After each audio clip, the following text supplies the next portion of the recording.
Bem, então, oficialmente, boa tarde. Aqui estamos no terceiro episódio do Marcela Convida. Hoje é dia 18/8/2020.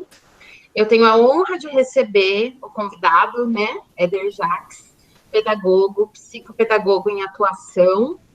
E o tema hoje é a pedagogia também é para homens, né?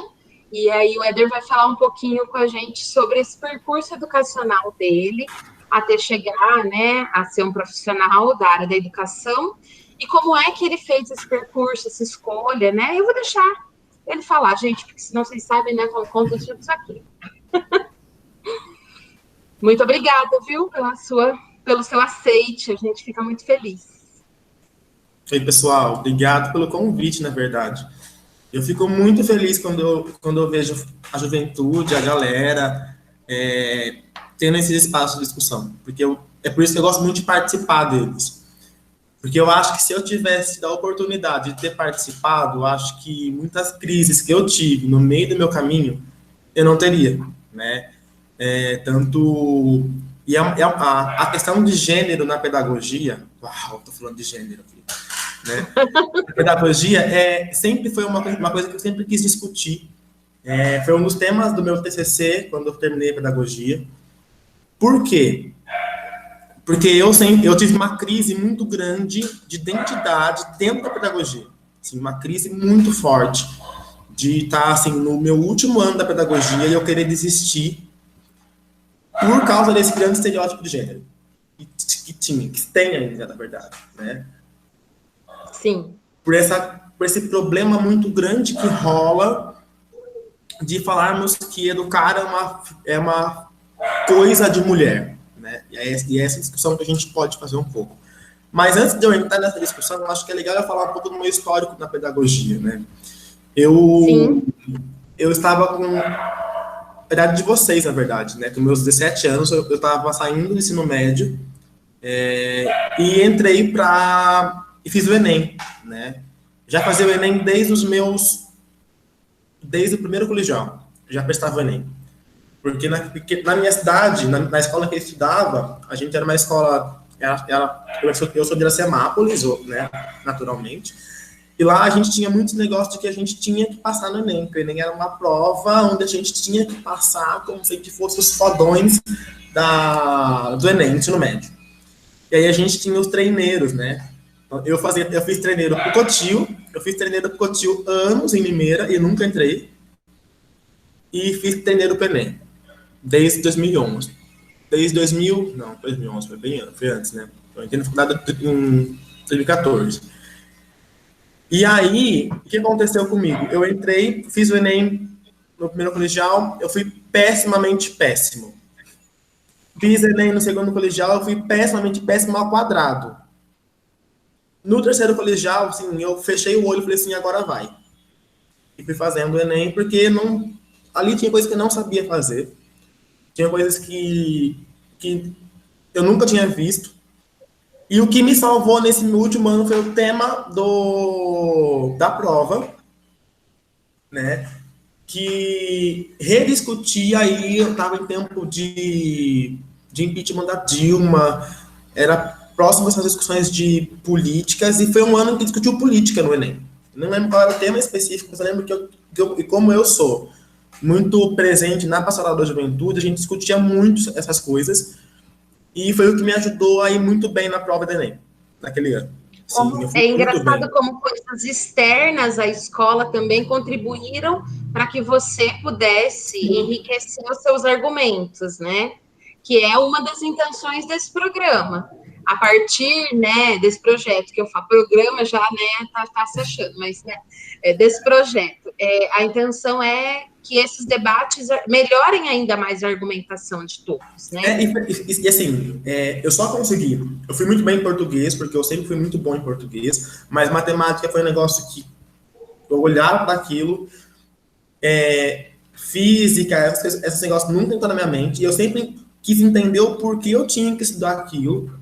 Hoje eu entendo melhor porque eu fiz pedagogia, mas naquele tempo eu nem entendia, assim, porque eu tinha que fazer aquele monte de conta, porque eu tinha que entender, por exemplo, o movimento que o ônibus faz e fazer uma conta do movimento do ônibus de eu dentro do ônibus. Hoje eu entendo que se não tiver essa conta, eu posso cair de cara no chão. Mas naquele tempo, para mim, era... E aí eu prestei o Enem no meu último ano, isso foi em 2013. E eu não passei em nenhuma faculdade pública. Nenhuma pública eu passei. Mas eu consegui bolsas de ProUni, pelo sistema de cotas, né, racial, e por ser aluno de escola pública. Eu tinha uma bolsa de 50% na Unimap de Piracicaba, em psicologia, que era o curso que eu queria, e eu tinha uma bolsa em pedagogia 100%. E aí, essa discussão foi a que eu comecei a fazer.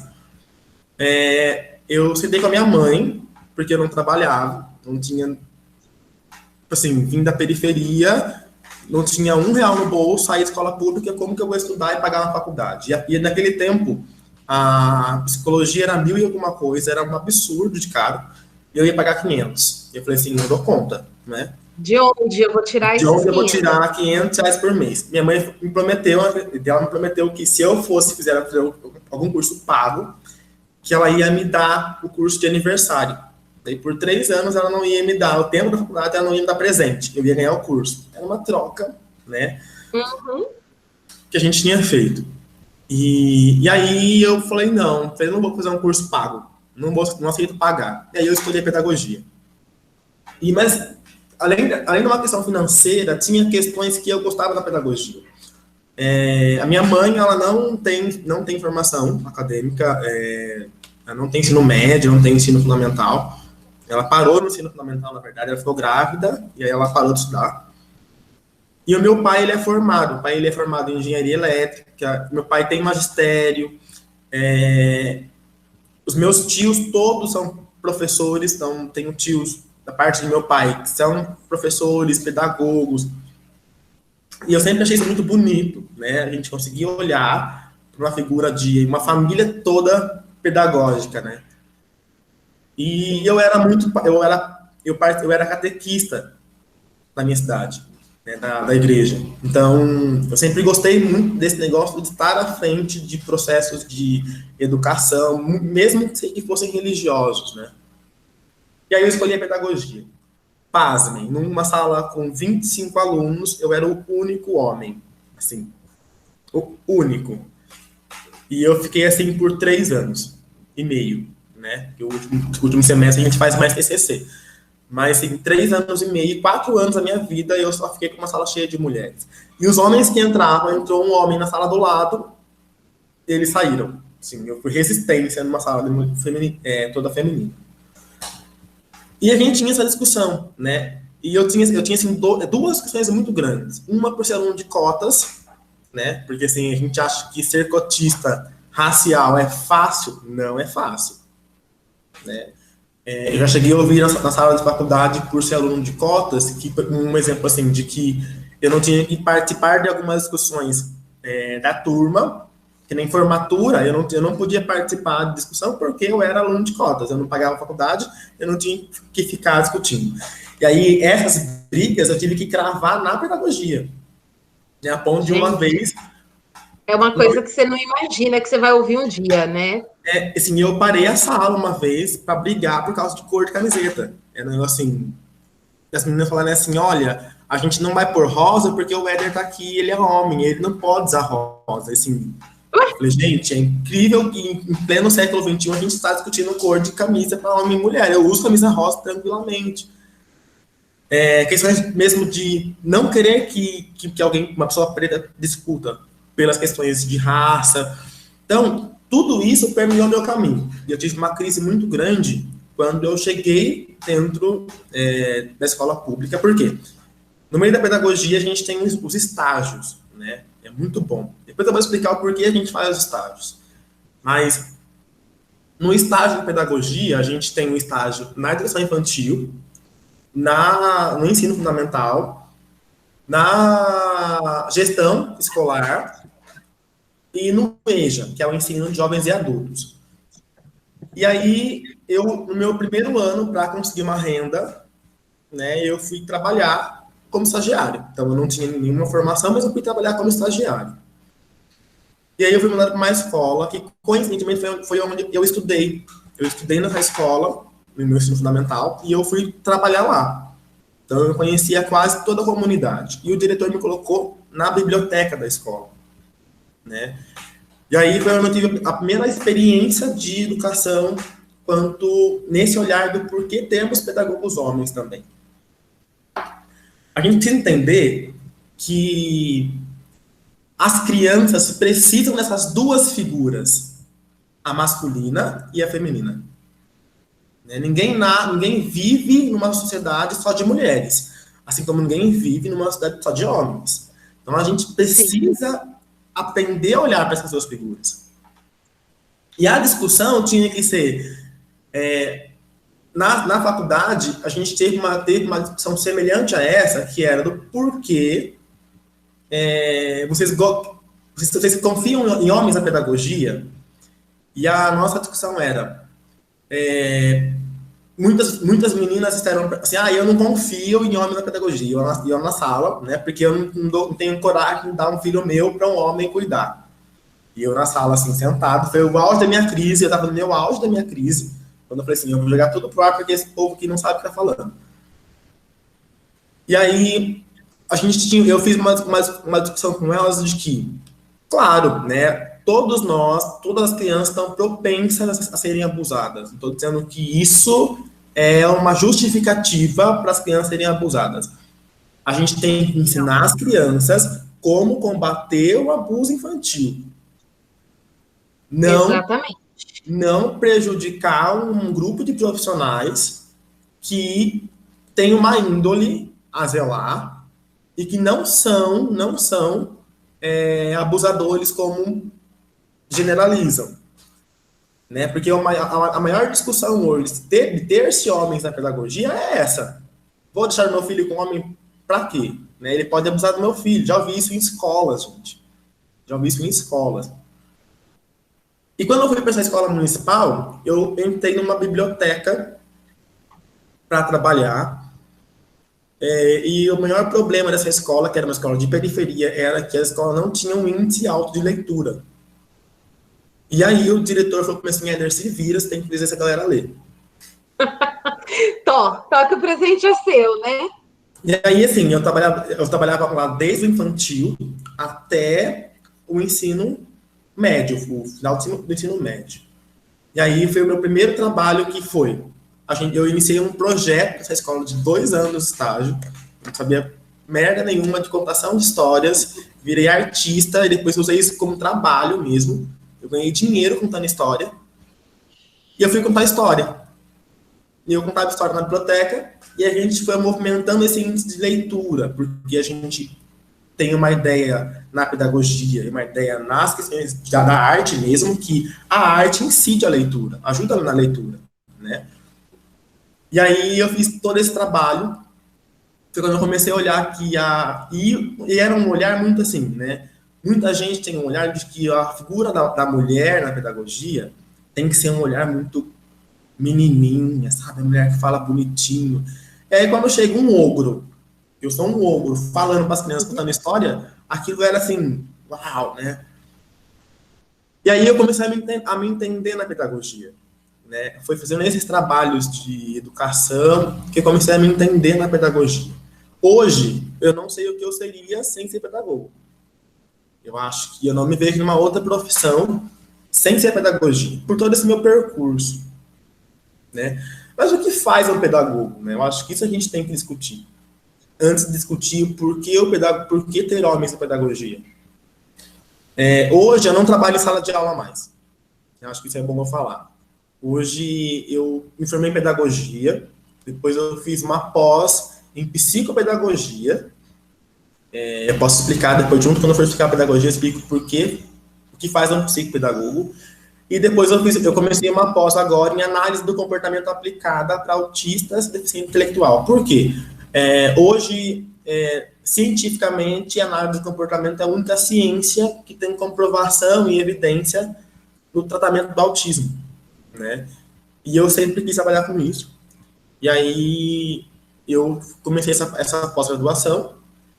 E eu atuo aqui em Campinas, estou em Campinas hoje, atuo em Campinas e em Limeira com uma clínica. Em Limeira tem uma clínica particular que eu atendo, como psicopedagogo.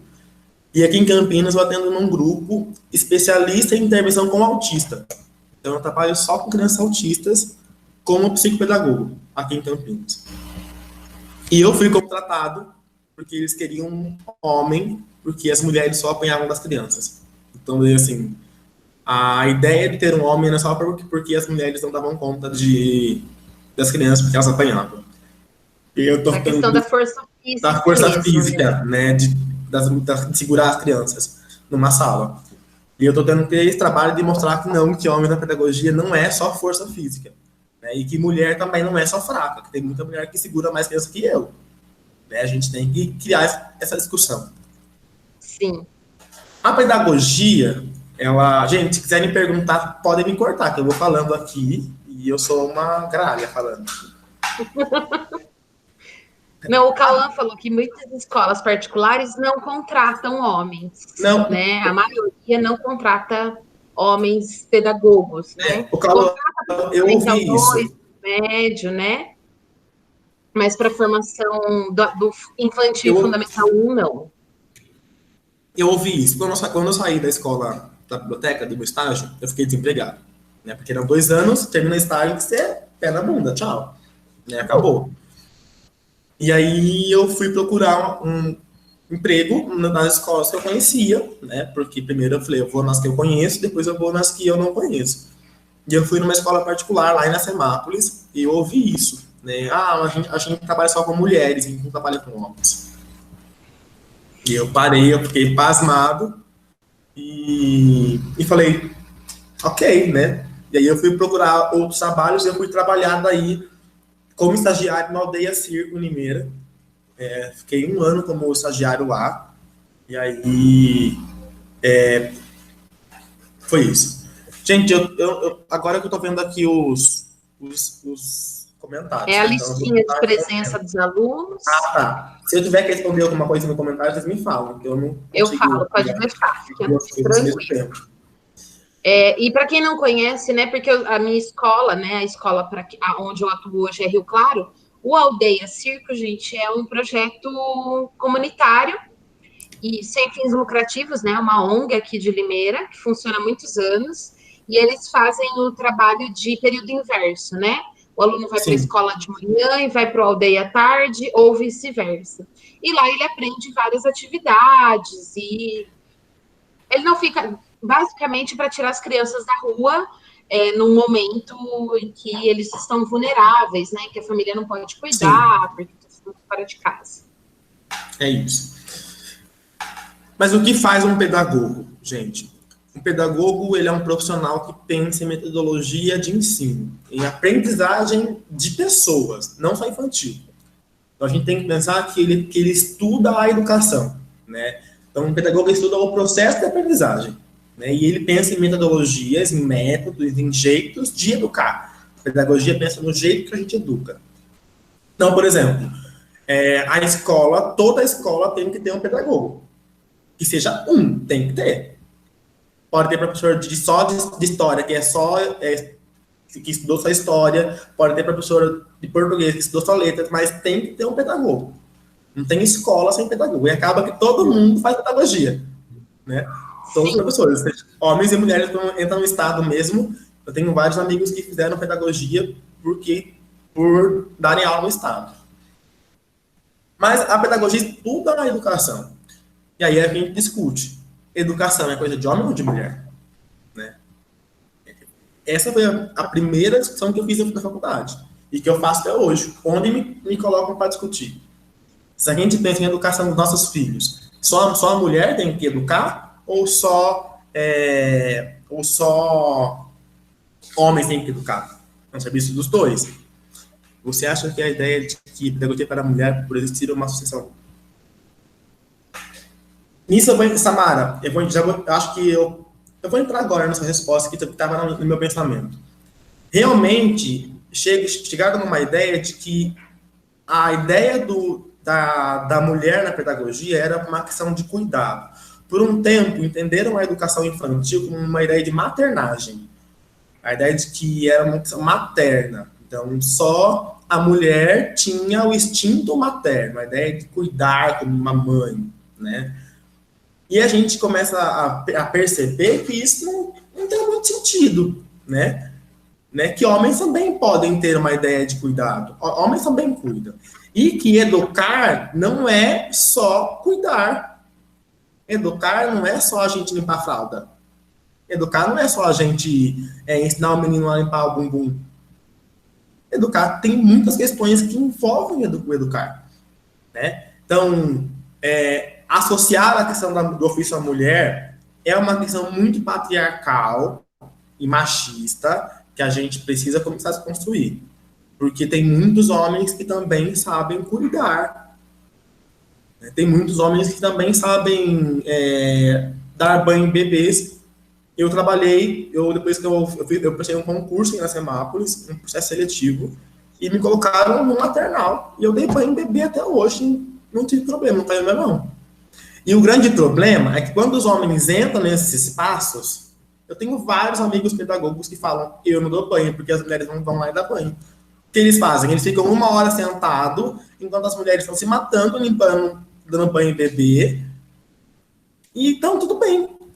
E para as mulheres, tudo bem. Criança, gente dando banho em gente. Gente dando banho em gente. E assim, entender que o cuidado com a criança não é uma questão só feminina.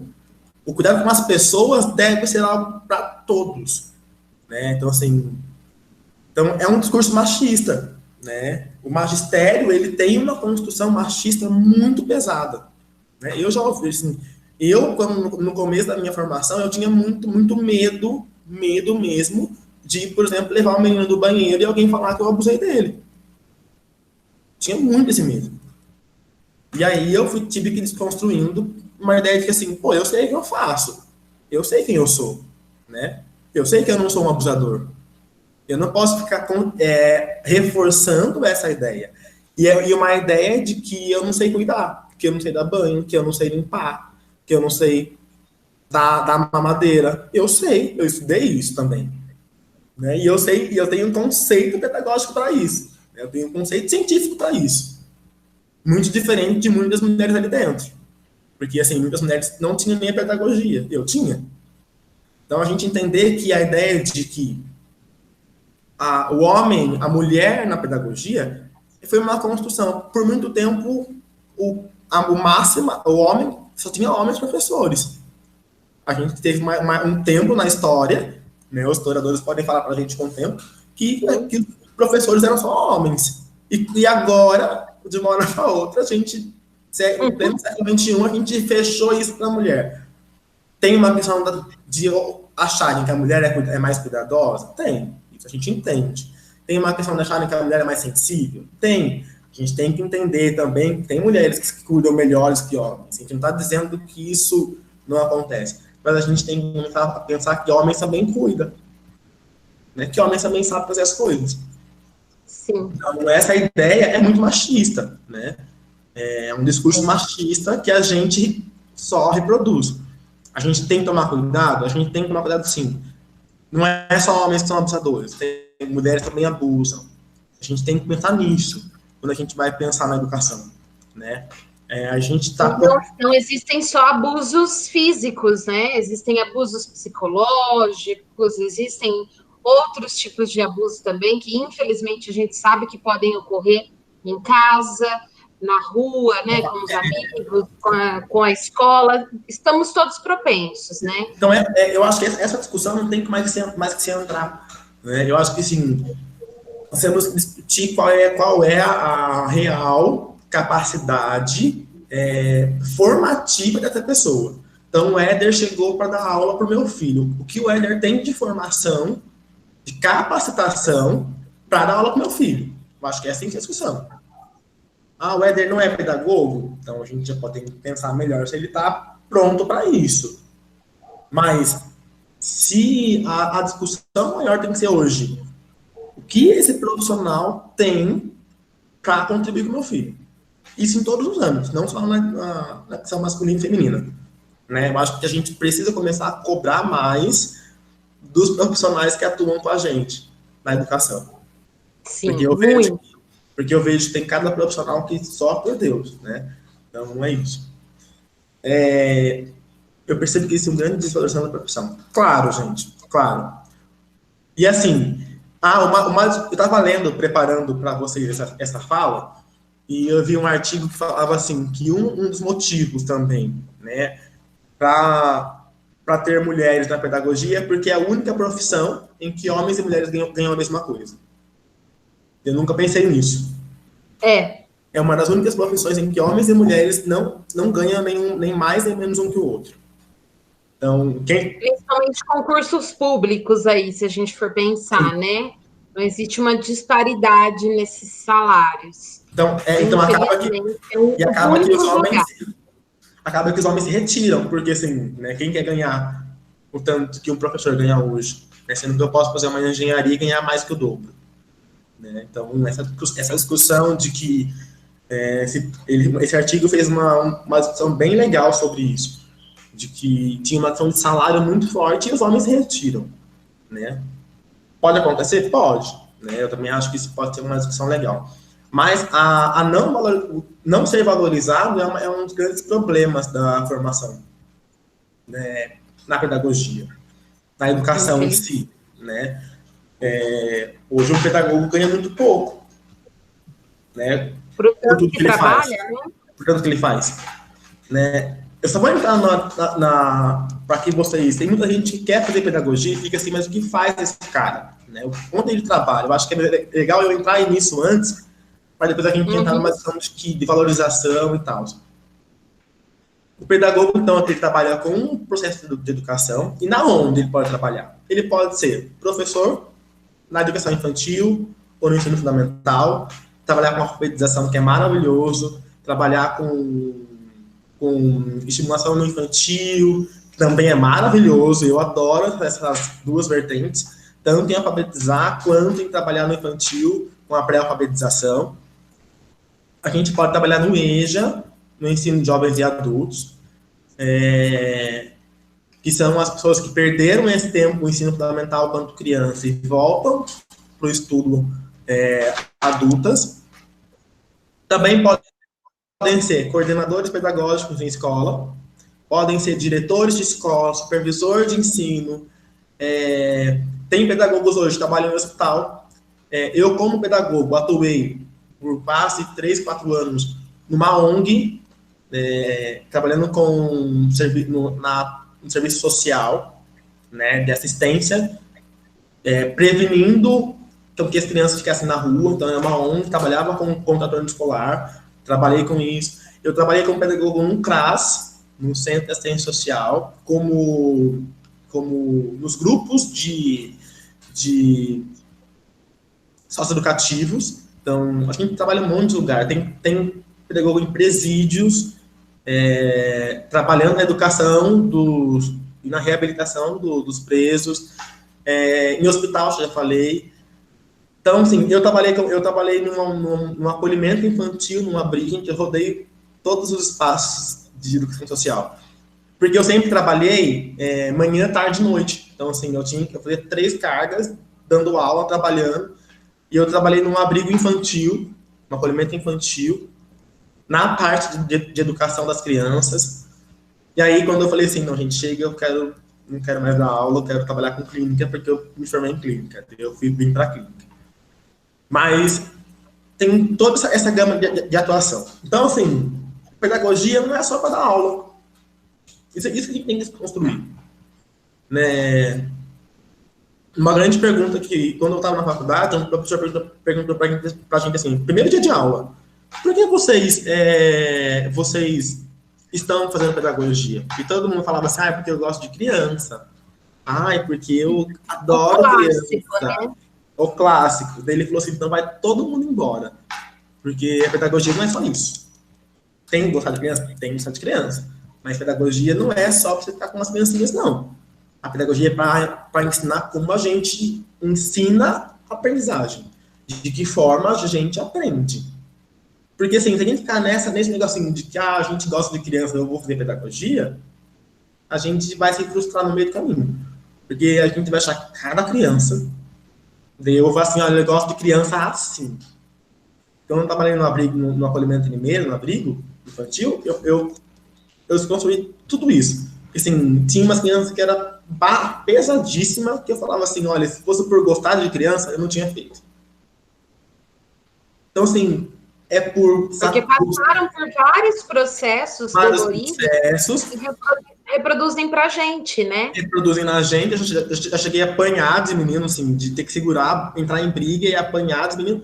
Então, assim, se for por gostar disso, a gente não estaria aqui, dessas crianças. É por saber que a gente compreende processos para educar elas. Né? A gente é o pedagogo, quem tem na escola, nos espaços de educação, é o pedagogo quem pensa em como que vocês vão chegar e serem educados da melhor forma. Né? Por exemplo, assim, esse espaço aqui, de vocês pensarem o caminho profissional de vocês, ele é pensado por pedagogos. Sim. Né? E se eu vier aqui e ficar falando batatinha, é o pedagogo que vai consertar o que eu estiver falando. Por quê? Porque o pedagogo é aquele que tem esse feeling, que aprendeu a ter esse feeling de pensar, os meus alunos estão aprendendo, eles não estão aprendendo, como que eu faço com que eles aprendam? É isso. É quem trabalha com aprendizado. Desculpa te interromper, né? Eu sou pouco faladeira, mas eu acho que é pensar muitos métodos educacionais para alcançar algumas metas, né? Porque tem vários métodos educacionais aí, né? A nossa escola é uma escola, por exemplo, né? Só para exemplificar para os alunos que às vezes não entendem essas diferenças de metodologia, mas a nossa escola é uma escola diferente da escola regular. Nós não ficamos só no ensino integral para ter 9 aulas por dia no presencial. Nós temos uma pedagogia específica ali, né? Que é baseada toda num pedagogo, que é o Antônio Carlos Gomes da Costa, que vai falar de pedagogia da presença, que vai falar de protagonismo juvenil, que vai falar de 4 pilares da educação, que você deve ter estudado ele, né? De cima a baixo, né? Não tem como. Não tem como. E é uma escola que ela tem um diferencial do ensino regular, que é meio período, que ainda não consegue complementar tudo isso. Então, só para os alunos terem uma dimensão, né? Por que uma escola é diferente da outra da mesma rede? Porque são testes, são tentativas de ampliar e de melhorar a educação, né? Provar realmente que um método pode ser melhor que o outro, que funciona, que se alcança, né? Eu acho que a gente tem que... Esses profissionais, eles são importantes, né? Assim como todos os outros, né? Meu sonho mesmo é trabalhar em coordenação pedagógica e direção, né? Porque, assim, eu vejo quão carece essa valorização de todos os profissionais. E acho que, assim, são poucos os coordenadores pedagógicos que compreendem, por exemplo, que eu, por exemplo, assim, eu não entendo muito de história. Então, eu preciso ter um professor de história junto comigo para adequar a minha pedagogia. Eu não sei muito de matemática. Eu preciso ter aquele que tem matemática para adequar a minha pedagogia, para a gente criar a importância da pedagogia nos espaços de educação. É para isso, é para a gente repensar como que a gente ensina. A gente sabe tudo? Não. Gente, se vocês me derem uma continha de química agora, acho que vocês fazem, eu não. Mas é uma questão da gente... Vou nem falar de química. A gente conseguir desconstruir. Essa relação pedagogia-mulher é uma construção muito machista, como a gente já falou. Tem, sim, uma questão social de desconstrução, realmente, né? Quando a gente vai ver hoje, divulga um professor na televisão, sempre vai ser uma mulher, né? Nessa grande maioria, são raros os lugares que evidenciam professores homens.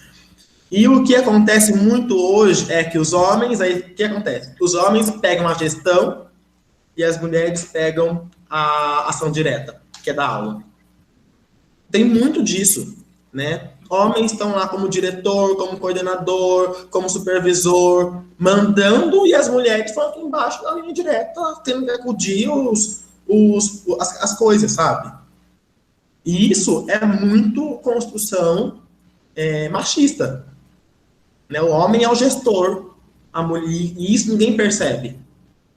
Ninguém percebe. É aceitável o homem nesse espaço aqui em cima. É patriarcal, Sim. né? O homem está num espaço de gestão, para mim, não que é um absurdo, né? Mas esse espaço tinha que ser pareado, né? E eu vejo muito poucas mulheres no espaço de gestão hoje, em escola pública, muito menos. A minha escola é uma exceção dessas. Eu sou coordenadora pedagógica, a nossa vice está aqui, a Simone, e a gente tem uma diretora. E as coordenadoras de área, né, esse ano foram. Até o ano passado eram 3 mulheres. Nós éramos uma equipe gestora somente de mulheres. Mas essa é uma exceção. Muitas escolas ou é dividido, ou é uma maioria de homens realmente, né? Sim. Então, mas eu falo isso como uma exceção, realmente, né? E eu acho que, assim, eu não vejo problemas, né? Eu acho que a gente precisa ocupar, as mulheres têm que ocupar esse espaço que é dela, sim, né? Assim como uma sala de aula. E assim, eu na pedagogia, eu sempre falei, chegou uma hora que eu falei assim, gente, eu não quero, para minhas amigas, eu não quero dar aula. Eu acho que eu não dou aula, não vou bem dando aula para infantil, não vou bem dando aula em alfabetização, eu acho que eu quero gestão. Eu já falei isso. Eu quero gestão porque eu acho que é mais de boa, eu sou mais gestor, né?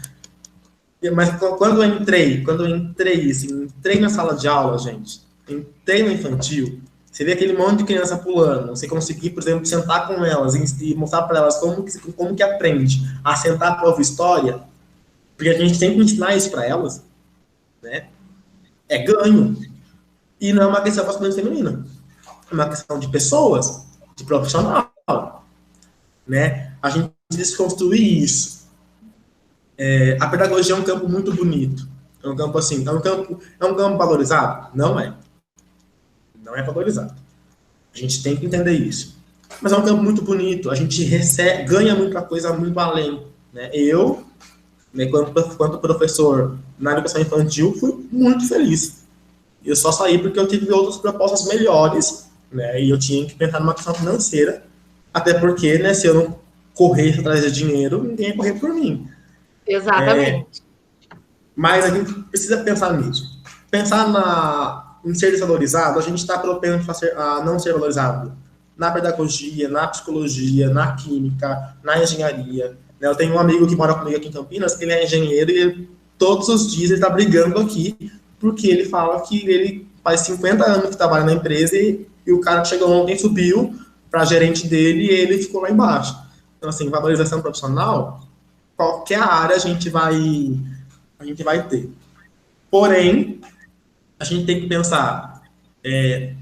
Tem um amigo meu que fala para mim assim, o Cledir, né, que a gente tem que pensar que é onde nosso coração bate mais forte quando a gente pensa em trabalho.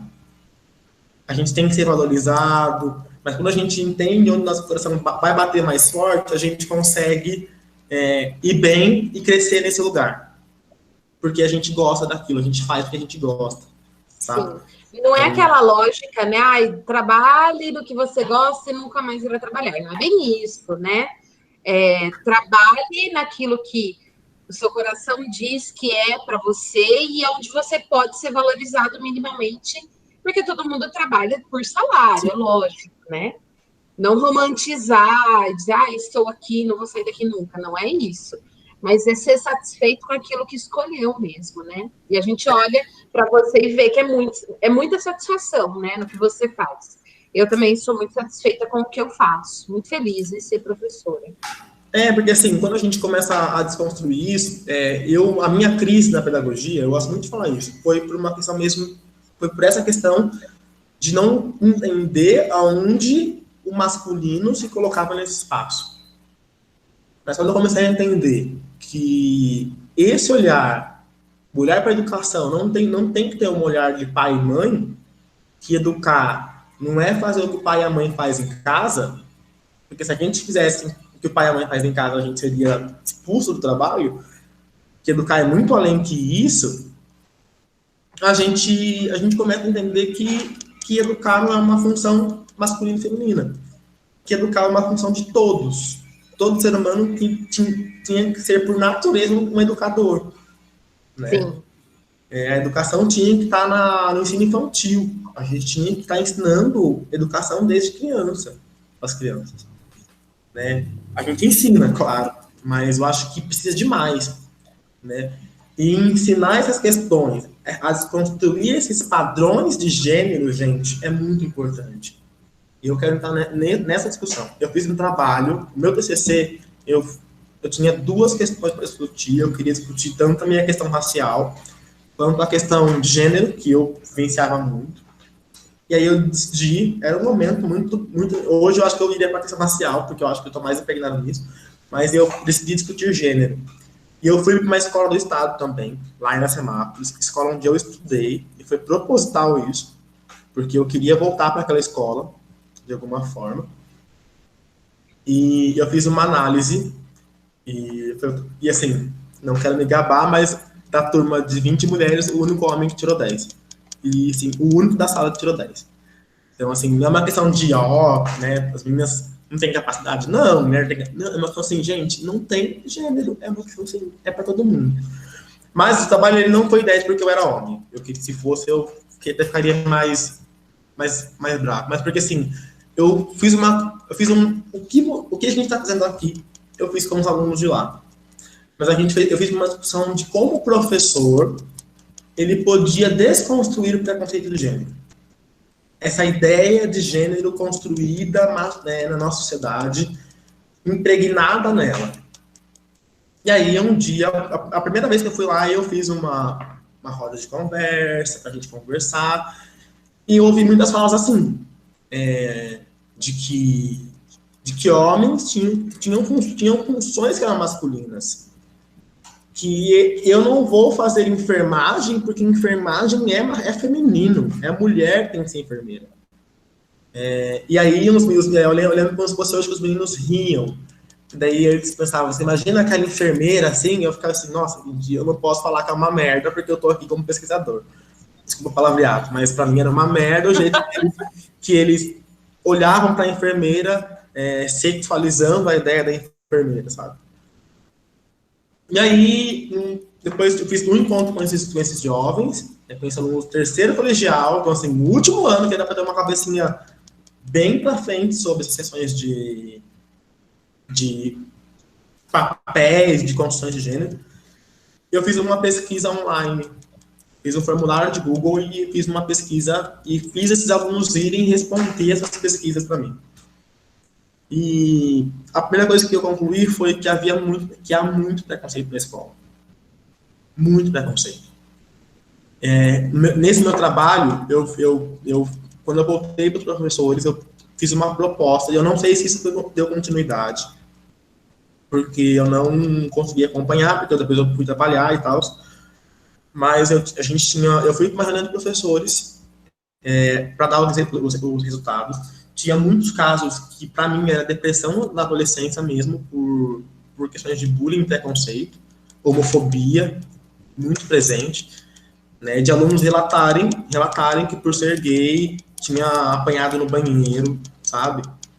Meninas que falavam que por ter um jeito que elas diziam que era mais masculino, que eu não sei o que é jeito masculino, mas tudo bem, e elas diziam isso pra gente, e elas dizerem que elas foram super menosprezadas, que o professor menosprezou, que a aluna menosprezou, e que ela chegou a ponto de querer se matar. E aí eu levei esses resultados.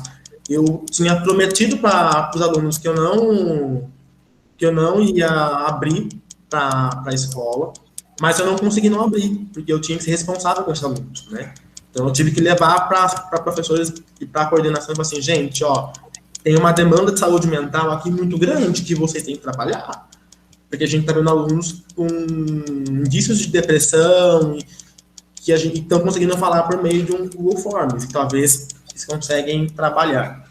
Por quê? Porque essa distinção, esse preconceito associado a gênero, esse preconceito associado a figuras masculinas e femininas oprime tanto que a galera não dá conta. E eu falava assim, se eu não dava conta numa faculdade, imagina um jovem ensino médio, tendo que decidir isso. Então a gente tem que desconstruir, né? E não dá para a gente continuar pensando que nem a nossa avó pensava lá atrás, né? De que a gente não pode, que homem não pode ir para sala de aula. Homem tem que ir para sala de aula. Tem que ir para sala de aula. Homem tem que limpar a bota de bebê. Homem tem que ensinar o menino a tomar banho. Porque em casa, se não tem a mãe, o pai tem que ensinar. Então, assim, sim, a gente tem que começar a responsabilizar os homens pelas funções deles, né? E a gente tem que começar, nós homens nós temos que nos ver nesse lugar. Porque a gente tem uma contribuição muito bonita. Claro, tem questões que são femininas, tem questões femininas, mas também tem várias questões que são masculinas. Eu tenho vários pacientes hoje, autistas, em Campinas, que eles foram a vida toda trabalhando com eles com mulheres, e isso é muito legal. As mulheres fazem um trabalho maravilhoso na educação de autistas, de crianças. Mas chegou uma hora que as crianças não estavam progredindo mais, e que a visão que as supervisoras tinham era: a gente precisa de uma figura masculina para que desenvolva questões do ser masculino também. E olha que eu não sou tão masculino assim. Mas também, né? Mas eu acho que é uma questão da figura, da identificação. A figura masculina também é importante, né? E a gente trabalhar só com uma figura, não, e assim, se fosse a figura só masculina, né? Essas duas figuras têm que caminhar junto na educação. A gente precisa começar a colocar o homem no espaço também de educador. Porque eu vejo que reproduz muito o que faz em casa, né? Em casa reproduzem isso, de que a mãe tem que limpar a casa, a mulher tem que limpar a casa, a mulher tem que ensinar a fazer xixi, a mulher... E, o homem também tem que fazer isso, porque ele não tem duas mãos ali, né? Então, a gente desconstruir esses padrões é importante. Tem várias questões que a gente pode discutir. A pedagogia ela é muito abrangente. Eu acho que a gente entender a pedagogia como uma área de atuação que pensa a educação é o melhor viés. E aí a gente vai ver que pensar a educação é para todo mundo. Paulo Freire ele vai dizer para a gente que a gente precisa construir uma educação que seja libertadora. Que a gente se liberte e que a gente liberte o outro. Para que todo mundo que foi oprimido não seja opressor. Porque ele fala que se a educação não é libertadora, o sonho do oprimido é ser opressor. Né? Então, para que esse oprimido não seja opressor, a gente precisa libertar ele dessas questões que são básicas. Né? Libertar ele do racismo, libertar ele do preconceito de gênero, da homofobia, de tantas questões que a gente tem que discutir na escola. A escola é esse lugar. Né? Eu nunca trabalhei, eu até falei para a Marcela, assim, eu gosto muito de trabalhar com juventude, mas quando eu fiz estágio em pedagogia, eu fiz estágio numa escola do estado, mas em gestão. Eu queria conhecer a gestão da escola. Mas a diretora pegou eu e enfiou com o Grêmio. Foi a loucura que ela fez, na verdade. Porque ela achava que eu não conhecia Grêmio, e como assim, né? Falei, eu sou o rei do Grêmio, né? E aí, mas assim, eu fiquei pouquíssimo... vai te chamar daqui a pouco, ó. E aí, com o Grêmio, eles tinham várias discussões nesses viés, né? O que o Grêmio tem que fazer na escola. Né? E aí a diretora falou assim, olha, vai lá, você fica lá com o Grêmio, achando que eu ia ficar quietinho com o Grêmio, né? E eu falei assim, o Grêmio, gente, a gente tem que procurar pegar a lei. A gente sentou, pegamos a LDB, pegamos todos os documentos, as leis da educação, que explicam o porquê de um Grêmio estudantil. E eu lembro que foi bem legal, que meses depois as crianças estavam brigando com a diretora, porque o Grêmio tinha que seguir a lei que o Estado previa, né? Que a gente tem uma lei do porquê o Grêmio existe. Né? O Grêmio é regulamentado por lei, como um espaço que representa os estudantes, né? Mas eu fiquei, assim, pouco tempo com eles, né? E aí eu não tive mais nenhuma atuação com jovens e adolescentes. A minha atuação sempre foi com crianças. E isso sempre foi muito legal. Assim, eu sempre amei olhar para essa educação nesse olhar, né? De alguém que, as crianças precisam de cuidado. Mas cuidar não é só eu ensinar ela a tomar banho, ou ensinar ela a limpar o bumbum. Cuidar não é só isso, né? Cuidar é ensinar ela, por exemplo, que ela tem que lidar com uma sociedade que às vezes não vai aceitar ela do jeito que ela é. E a gente tem que ensinar ela que ela tem que se aceitar para depois ela ir para a sociedade. Então, assim, entender que cuidar é muito grande. A gente cuida de várias formas. O professor de química cuida ensinando química. O professor de português cuida ensinando português. Né? Coordenador pedagógico cuida cobrando o professor para dar o trabalho. Né? E falando assim, ó, eu preciso que você tenha resultado. Ele cuida assim. Diretor cuida falando para o aluno assim, ó, gente, organizando a escola, mostrando que ele tem que administrar. Então, todo mundo cuida. Né? Tudo é cuidado. O tempo todo. Escola é cuidado, né? É aprendizagem, é cuidado. E quando a gente entende isso, porque assim, é muito engraçado quando eu entrei para a faculdade com 17 anos, eu estava indo para os 18. Então, assim, eu tinha uma aversão à escola. Tanto que eu sempre falei assim, eu nunca vou voltar para a escola. Voltei. E eu nunca tive essa visão de que, por exemplo, assim, que os diretores não gostavam de mim, que eu só brigava com eles, que eles cuidavam de mim. Que eles brigavam comigo porque eles queriam cuidar de algo, né? Porque ele cuidar do espelho que eu quebro no banheiro, ele brigar comigo por causa do espelho, é cuidar para algo que é meu, né? Então, tudo é cuidado na escola. Desde da faxineira que limpa tudo até o diretor, o supervisor que está lá comandando a gente. Né? E isso é muito legal. Então, associar isso à mulher, a só a mulher, é muito machismo. Tirar a mulher disso é mais machismo ainda. Então, a gente tem que entender que não é tirar a mulher desses espaços. As mulheres têm que sim que ocupar os espaços que são delas, na educação, também nas gestões, né? Mas mostrar também para as mulheres que tem muitos parceiros que conseguem contribuir com elas, sabe? Que a escola tem que ser de parceria, que homens e mulheres têm que trabalhar em conjunto, sabe? Porque, assim, gente, é muito ruim. Eu ouvi, assim, de professores falar, ó, a gente estava aqui no maternal, todo mundo cagado de cocô, as crianças tudo cagado após almoço, e a gente tendo que dar banho nelas, e o professor sentado porque ele falou que ele não podia dar banho na criança, porque ele era homem. Sabe, assim, um negócio assim que dá um negócio no coração. Eu já pegava as crianças, ia pro banheiro, tirava a fralda, falava assim, vamos todo mundo se limpar aqui. Dava banho em uma, dava pra mulher pegar, trocar de roupa, dava banho em outra, dava pra outra. Rotina de creche. Mas isso é legal. Hoje, eu acho que se eu for pai, eu vou ser um pai maravilhoso, porque eu sei dar banho vou saber dar banho nos meus filhos, vou saber cuidar dos meus filhos. Se eu for um pai, eu vou ter essa noção de cuidado muito importante, que eu acho que os meus irmãos não têm, por exemplo. Por ter essa ideia machista de que, ó, as minhas mulheres têm que cuidar, sabe? Infelizmente vem, né? O Ítalo faz uma observação aqui, né? Só para a gente já ir encaminhando a conversa junto com as observações e perguntas, né? Existe um discurso machista que enfatiza que o fato do magistério ter se tornado uma profissão feminina fez com que a aprendizagem diminuísse. Claro.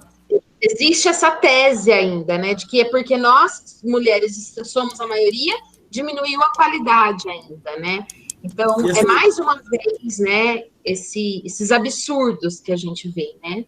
E é por isso, por exemplo, que a gente fala da palmatória, né? A gente vê muita gente defendendo voltar para a palmatória. Né? E quem era o grande instrumento, se a gente vê as fotos da palmatória, eram os homens que faziam isso. Né?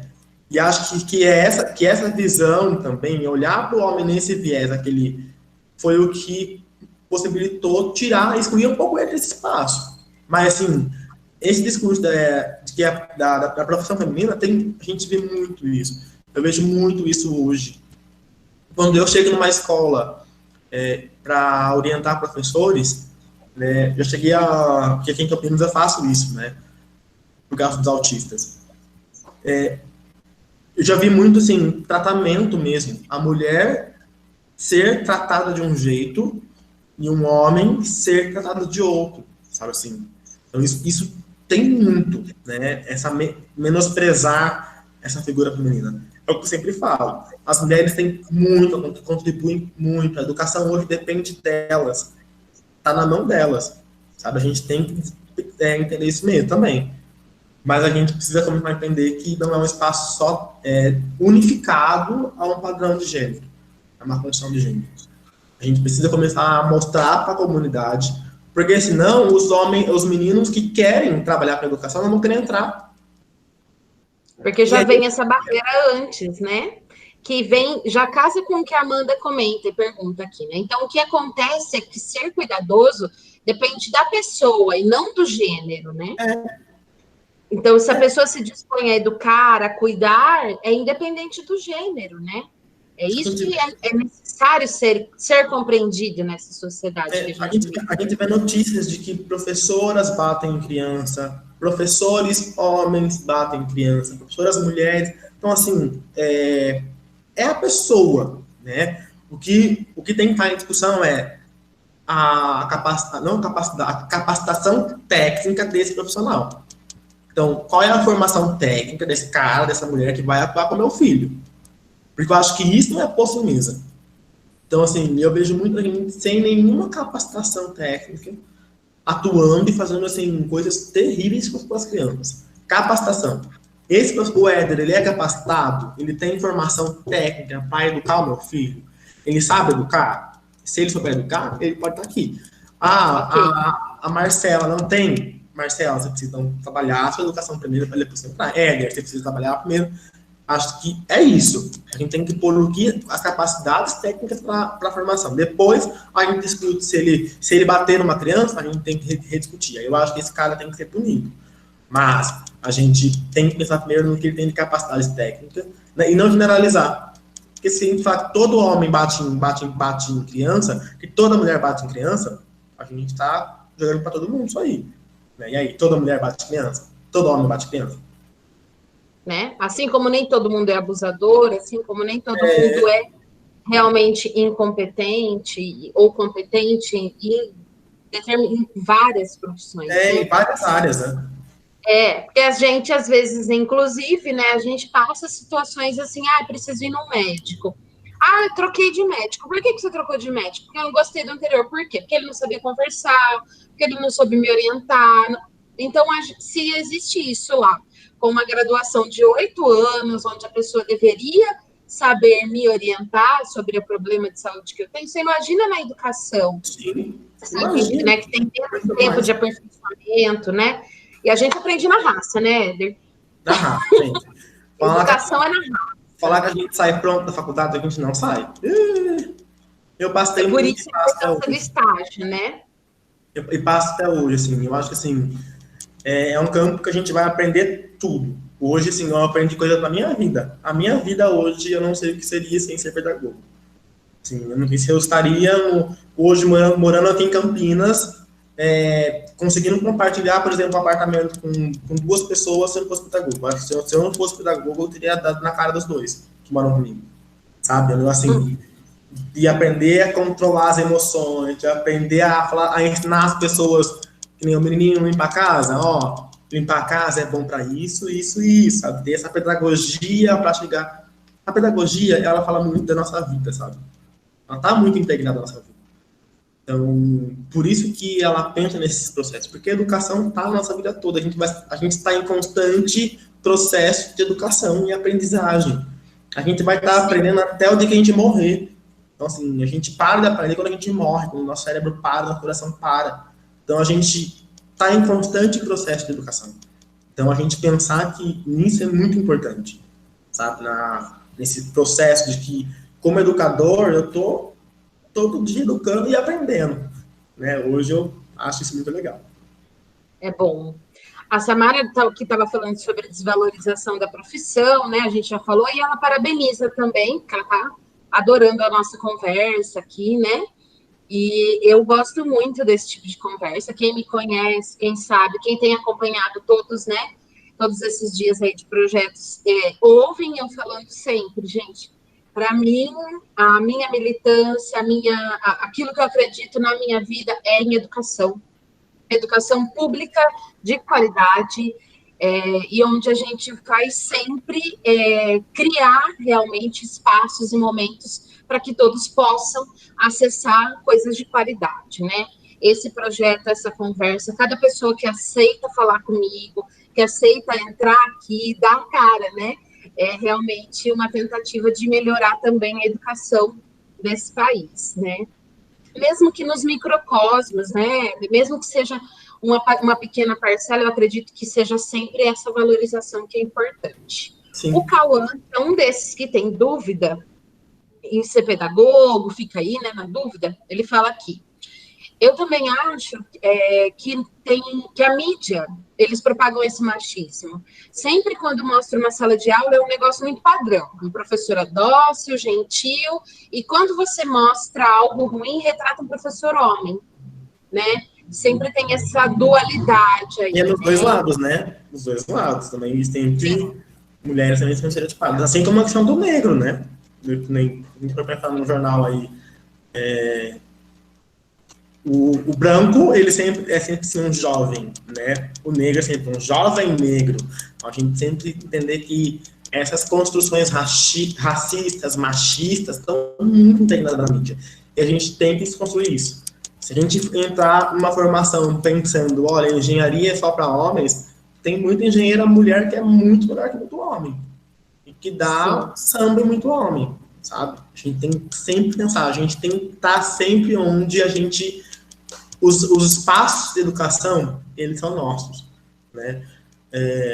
Eu estava fazendo uma discussão com o Credir, um amigo meu, amigo nosso, na verdade, né, Mar? E porque eu quero fazer um mestrado, né? Porque na área que eu tô, se eu fizer mestrado, eu consigo ocupar muitos outros espaços, né?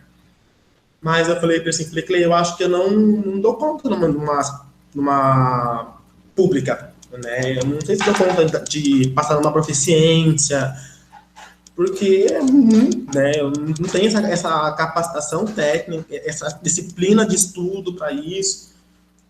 Assim, Éder, para a gente que vem de escola pública, para a gente que é preto, se a gente não começar a criar disciplina, a estudar e a pensar que esse espaço é nosso, a gente nunca vai entrar. A gente sempre vai ficar pagando o particular dá para a gente. Então, e assim, não acessando os espaços que são nossos de direito, né? De direito. Então, assim, a gente tem que entender que esses espaços da faculdade, da educação, eles são nossos. A gente tem que ocupar eles e fazer deles nosso. Quando a gente entende isso, a gente ocupa o que for, distintamente se falam que é de mulher, se falam que é de homem, se falam que é de branco, se falam que é de preto, ele é nosso. A gente ocupa eles, ele se torna nosso. Então, assim, hoje eu tô com uma visão muito diferente da educação, sabe assim? A educação tem que ser um direito de todos. É nosso direito. Né? A gente tem essa garantia. A gente não pode perder isso e tirar isso de vista, sabe? Sim. A Vitória comenta aqui, né, que ela estudou numa escola no Paraná, que durante os 80 anos, né, desde que essa escola existe, teve apenas 3 diretoras. O que mais teve foi diretor, né? E que muito dos quadros, né, de profissionais eram de homens. E aí a Simone, que é minha vice-diretora, disse também, já emendando, né, que quando ela fez pedagogia, tinha um número expressivo de homens, mas todos estavam lá para cargos de gestão. Né? A intenção era complementação para almejar um cargo de gestão. Eu, na minha turma, não tinha. Eu fui o único homem da minha faculdade por um ano e meio. E aí, depois entrou no ano seguinte, no meio do ano seguinte, entrou um outro homem, mas eu não sei como que ele está hoje, se ele terminou. Mas aí eu não tinha contato com ele porque era turma distinta. Mas, assim, eu tinha, numa faculdade toda, uma turma de pedagogia, eram só 2 homens, né? Eu almejei por um bom tempo gestão, gente, eu almejei mesmo, porque era o lugar onde me colocavam. Almejei mesmo, assim. Hoje eu não almejo mais, acho que eu não dou conta, não. Não faço o que a Simone faz, que a Marcela faz, acho que eu não dou conta, não.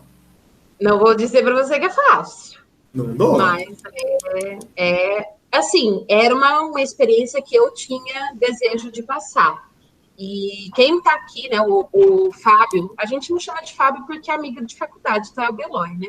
ele entrou depois aqui na live, parabenizou pela iniciativa, a minha PCNP, né, coordenadora do Núcleo Pedagógico, também está aqui presente, parabenizou a gente pela iniciativa, e eles sabem todos, né, que eu sempre falei, eu vou dar aula em escola pública, eu quero escola pública, eu gosto e é isso que eu quero.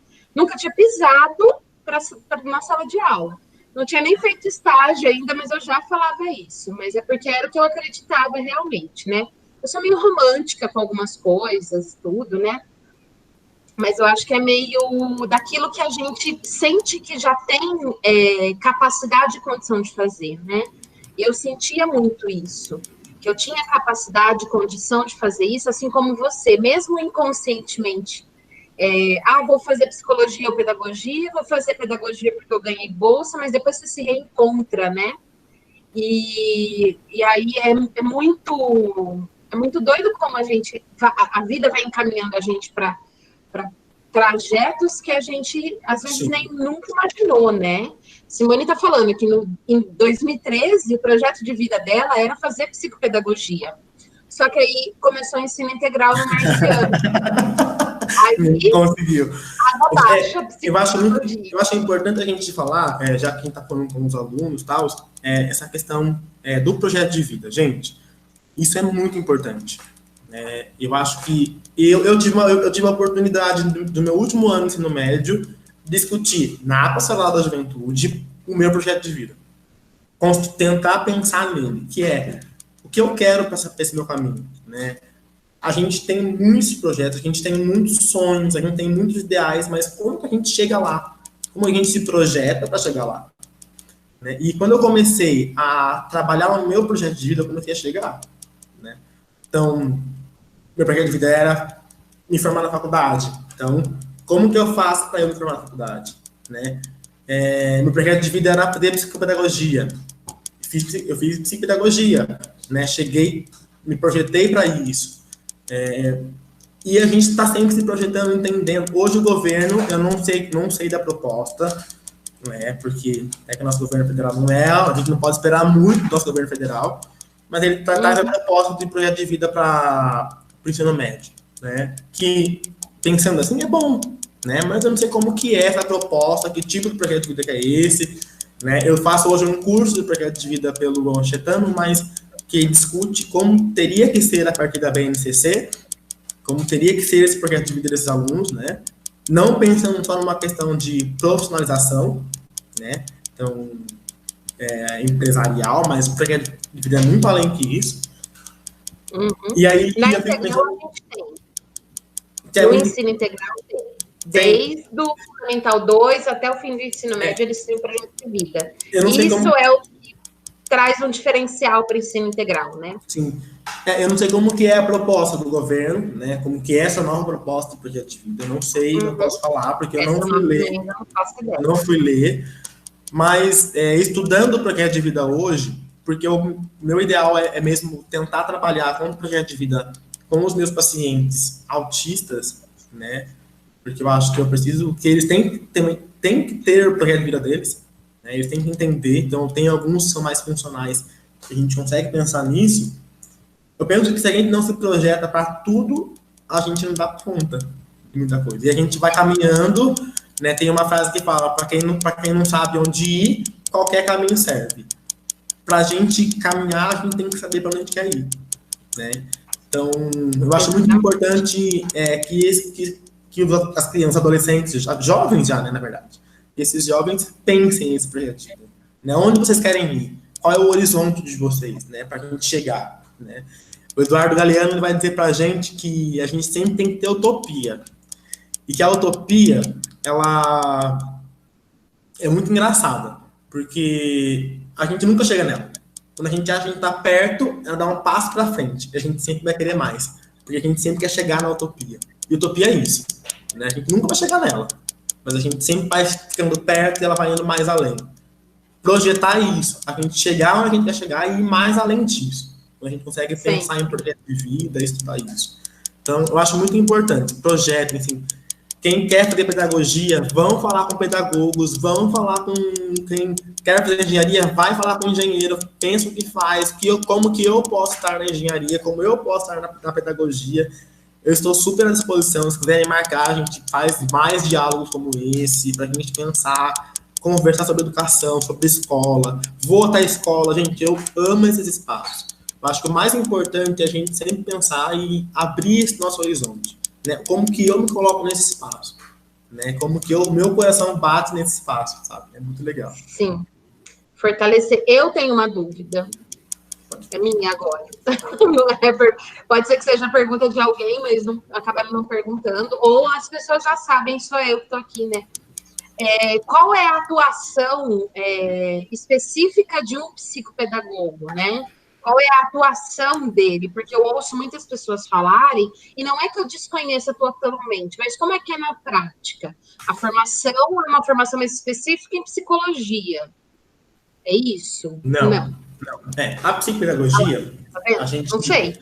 Não, a gente tem uma formação que compreende as duas áreas. É uma junção, o nome é uma junção, mas quando a gente vai para a prática, a gente não faz uma junção total. Por quê? A psicologia ela vai pensar mais nas questões emocionais, de vida, cognitivas, que prejudicam no meu comportamento de vida. Né?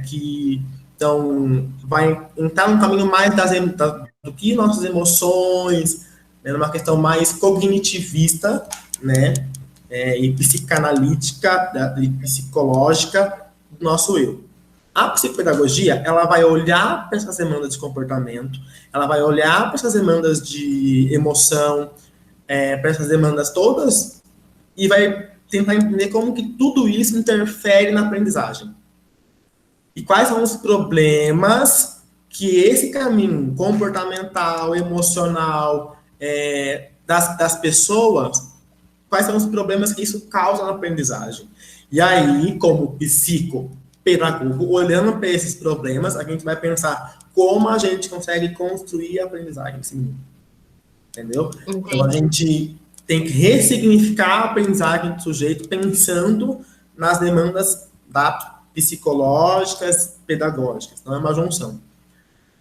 A psicopedagogia, a gente tem um aval para trabalhar na clínica. Então, a pedagogia não dá esse aval para a gente.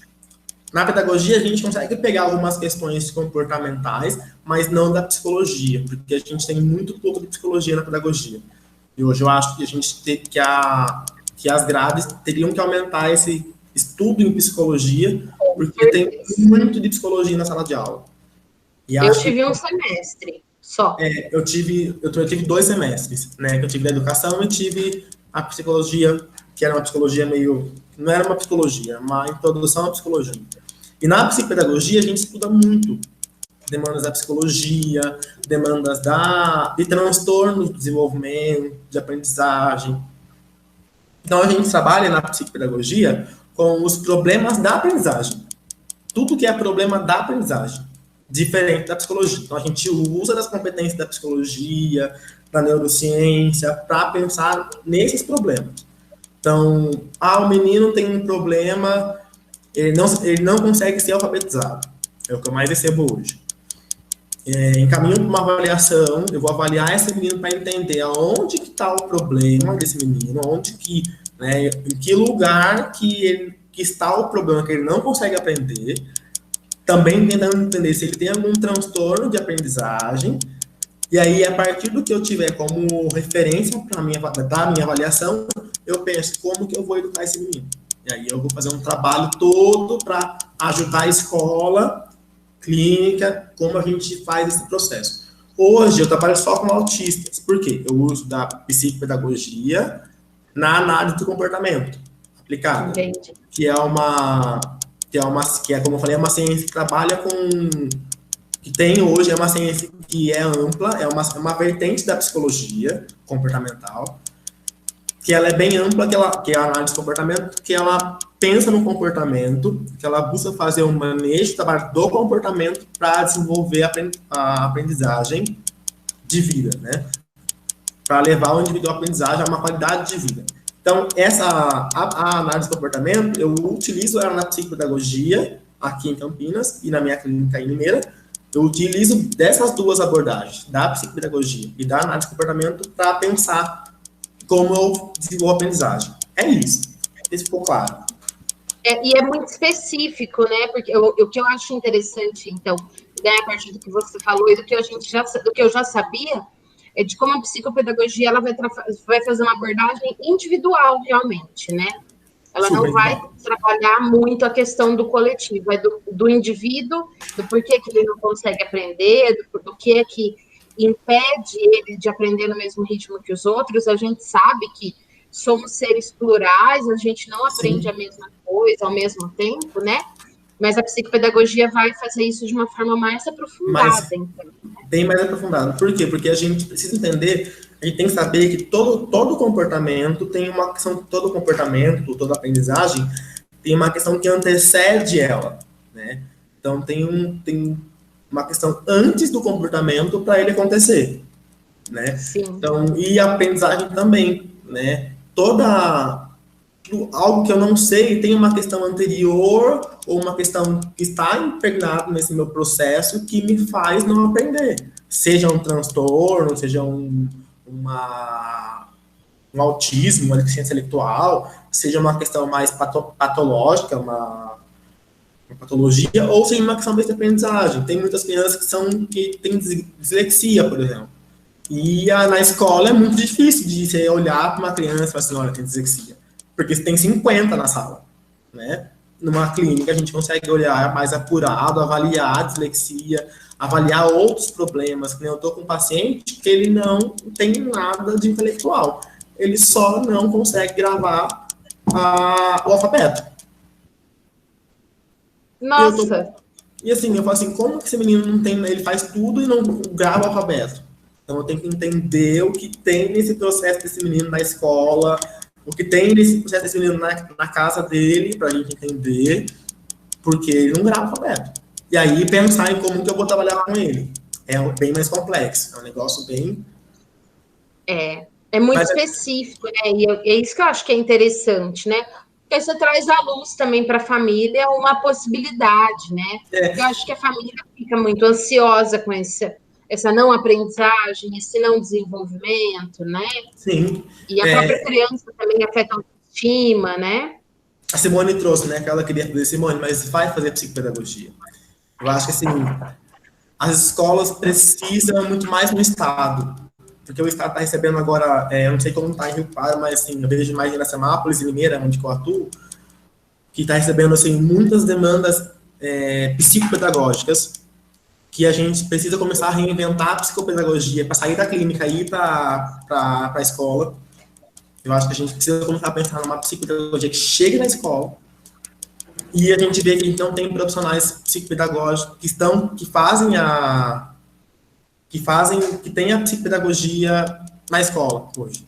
Eu acho que seria muito bom para muitos alunos ter um olhar de alguém da psicopedagogia na escola pública hoje, sabe? E eu vejo que são muito poucos lugares. E quem tem, é que a Simone, acho que é coordenadora, vice-diretora, quem já tem uma atuação na escola que depois quer fazer. Acho que travou? Olá.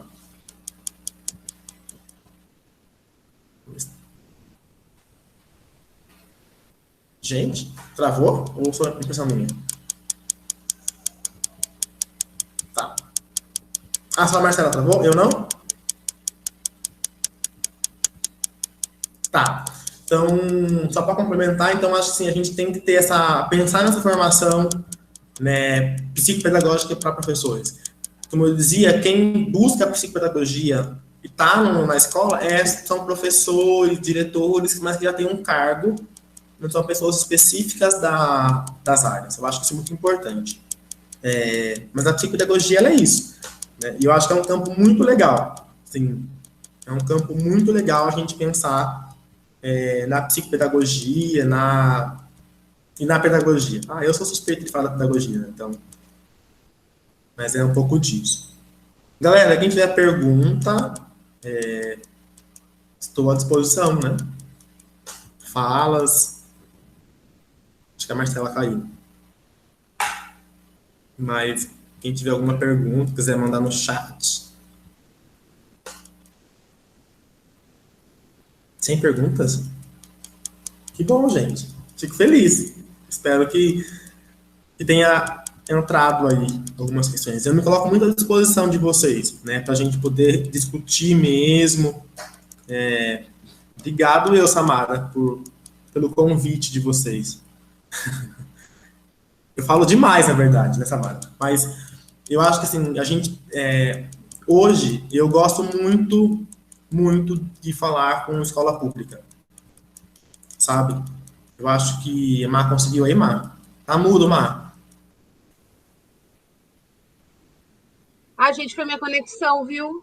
Desculpa aí. Eu achei que era eu. Falei assim, acho que foi eu que travei aqui. Não.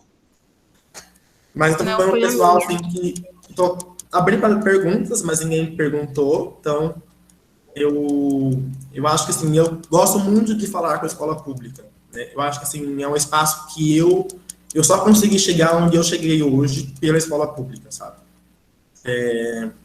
E não me acho que tenho um mérito por isso. Né? Não é um mérito meu. É um mérito de todos nós, né? Da escola pública de qualidade, que por mais que com seus perrengues, está conseguindo levar muita gente como eu a espaços que, para mim, sempre foi negado. Né? Então, eu acho muito importante isso, e eu quero sempre levar isso. Então, assim, qualquer escola pública que me convida, fala assim, ó, vem aqui fazer uma fala sobre isso, eu cancelo o compromisso e vou. Porque eu acho que, assim, Pode deixar. Não, mas assim, a gente não chama mesmo. Porque, assim, eu sempre acho que eu preciso contribuir com os outros, assim como contribuíram comigo, sabe? Então, é a tal da empatia, sabe? De conseguir estarmos juntos. Sim. Bem, gente, a gente também está estourando aqui um pouquinho o horário, acho que não surgiu mais dúvidas. Surgiu, porque o chat some para mim agora. O Cauã perguntou se uma pessoa que cursa ou irá cursar pedagogia, se ela teria um certo perfil. Cauã, não tem um perfil para pedagogia. Assim como nenhuma formação tem perfil, né? A pessoa tem que gostar. Na verdade, não é nem gostar, porque na pedagogia a gente aprende. Eu penso que a gente não vai saber o gosto de uma maçã se a gente não for comer a maçã. Então, a gente tem que comer dela para a gente saber se não vai gostar dela. E eu acho que não há problemas para nenhuma formação a gente chegar no meio dela e falar assim, não é o que eu quero. E voltar para trás. Ou a gente terminar ela e no meio da formação falar assim, ó, não dá, eu vou voltar. E eu acho que se eu tivesse tido coragem, assim, que eu tinha várias questões que me seguravam na pedagogia. Não digo que eu não gostava da pedagogia, eu gostava, mas eu tive uma crise tremenda na pedagogia. Eu acho que se eu fosse um pouquinho menos resistente, eu tinha deixado tudo e acho que eu não teria nem me formado, né, em nada, assim. Mas por quê? Porque eu ainda não conhecia. Eu fui conhecer a educação em si na faculdade. Eu achava que na escola era só um negocinho que eu era obrigado a fazer. Depois eu fui começar a entender isso. Então, qual é o perfil de um bom pedagogo ou uma boa pedagoga? Ele que está aberto a querer aprender e a querer ensinar. Que tem isso, que sabe que educação é muito mais que ficar limpando fralda, ou que educação é muito mais que educar é tudo, é ensinar o menino a fazer tudo, educação é muito ampla. Então, não tem um perfil específico, né?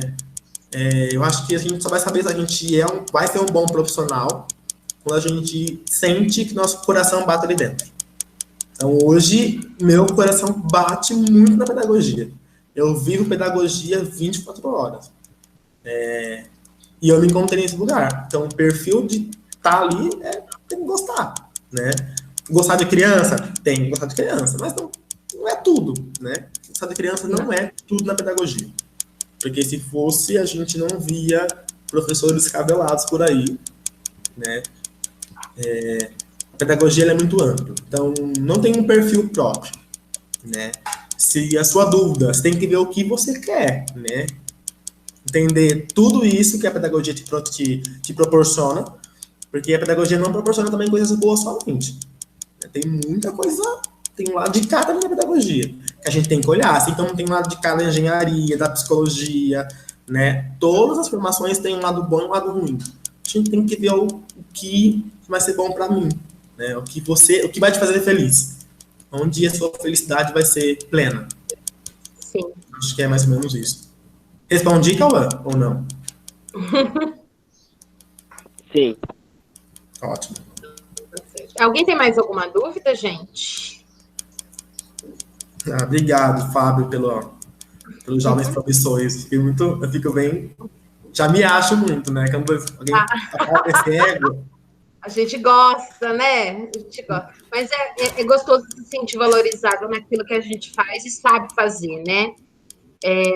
Enquanto professora de história, enquanto professora coordenadora agora na atuação, eu sou uma pessoa muito feliz. É lógico que tem os desafios, é lógico que tem um dia que dá dor de cabeça, que você tem vontade de jogar tudo para cima, mas depois você repensa e fala: eu escolhi realmente isso como função e eu vou me manter aqui porque realmente acredito no que eu faço, né? Eu gostaria, então, né, já que não há mais dúvidas, só elogios, de agradecer mais uma vez a sua presença, Éder. Para mim foi, assim, muito bom, né, debater esse tema. Acredito que a gente ainda tem muito pano para manga para falar ainda, né? A gente não vai, esse projeto, para mim, é o início, esse é o terceiro, mas eu acredito que, se do que depender de mim, esse projeto aqui vai continuar por um bom tempo. Se não for nesse período da tarde, vai ser num noturno. E eu quero realmente, né, para quando a gente volte para o ensino presencial, para mudar o horário, para que mais pessoas possam acessar também, né? Porque eu fiz esse horário aqui muito para tentar atingir os alunos, né? Não atingiu totalmente, mas a gente nunca desiste, né? Eu acho que a questão da educação é sempre essa, é sempre de buscar, buscar, buscar, e aquele que a gente alcança, agradecer por ter alcançado, né? Então, eu gostaria mais uma vez de agradecer a todos que participaram, a todos, né, que se sensibilizaram com o tema e que têm interesse, que estão aqui presentes até agora, mesmo com a minha queda aqui, né, brusca. Mas e agradecer a você, a sua disponibilidade, né? Foi muito gostoso conversar com você. E eu vou convidar você de novo, pode deixar. Gente, pode convidar. Assim, eu fico muito. Eu adoro escola pública. Eu sou hoje defensor ferrenho de escola pública. Então, me convidem. Vamos criar roda na escola. A gente precisa ocupar esses espaços escolares. Vamos levar a educação para as escolas desse jeito, popular, onde todo mundo participa, todo mundo comenta.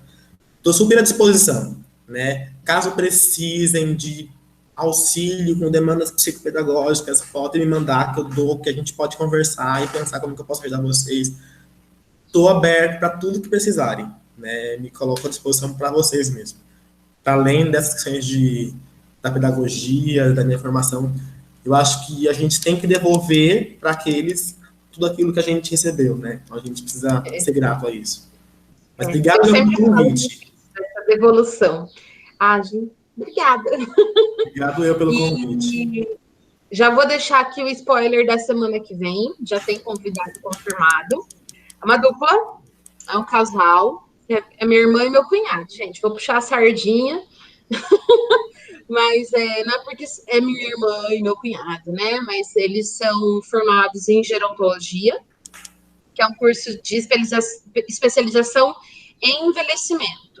E eles vão falar sobre o curso, que é um curso recente, né? Ele é novo no Brasil.